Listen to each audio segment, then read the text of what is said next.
issue, which means even though you tried on your own to fix it, that you could not fix it. So now everything that she touched became contaminated. Everything that she dealt with, even her bed that she lied in, became contaminated. And not only who she touched, but who touched her. See, you got to be careful who you allow to touch you.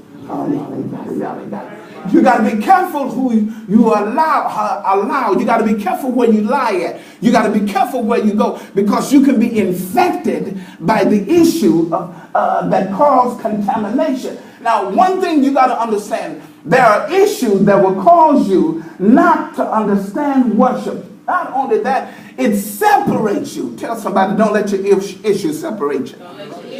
The issue got to the point to where it separated her from her family. It separated her from going into worship. One thing the enemy wants is a problem to come in your life to where it can prevent you from worship. Because he knows that if he can stop you from worshiping, it will stop the appearance. It will stop God coming into the midst of where you are. So his job is to cause an issue to come into your life to where you feel like there is no answer. And when you accept issues, it blocks your worship. There are habits that blocks your worship. There are conditions that you stay in that blocks your worship. There are places that you go into that blocks your worship. It infects your life to where now everything you touch cannot produce what it should produce. But here comes God. They're saying what it is you got to understand is that he can allow anything to touch him. He's so awesome that he can allow anything that's filthy to touch him and not be affected. The Bible said, and the woman heard that he was coming. Look at somebody and tell him, you got to always find out where God is. The main objective is to get where he is. If I can get where he is, then I believe that I can be delivered. The thing you got to understand, it's got to be conviction. It's got to be convincing in you. Because the woman said, if I but touch, watch this, before she even touched him, she came to the position. Now you got to understand that she had to press her way. Touch somebody and tell them, press away, press away. You got to understand that a lot of times we want God to bring it to us. Y'all ain't got it. A lot of times we want God to make it, to shake it, and then deliver it.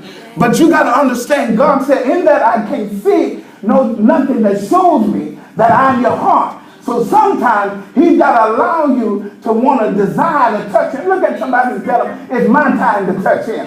Yeah, he has long enough. Now it's my time to touch him. And the woman said, I can see deliverance in him. If I can just touch the hem of his garment, if I can just touch the garment, what he's wearing. Because he's such an anointed God, I don't have to touch him physically, but if I can touch what he wears, if I can touch what he ministers, if I can touch and tell somebody, get up, get up, get up.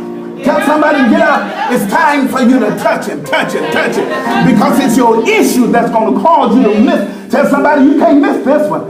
Yeah, because one thing I learned about God is that God is never out of place, but that he's always in place. And even though he goes round about it, he always puts himself in a place. One thing I love about God is he positioned himself so he could be touched. It wasn't just by chance that he came through where she was. It wasn't by chance that God found you in the mess that you was in.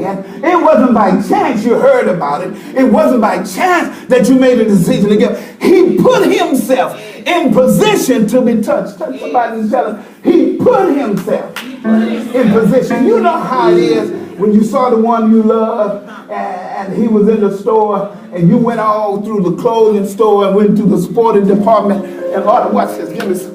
Right quick. Give me somebody right. Come here, let me get through. Because they want me to preach hard.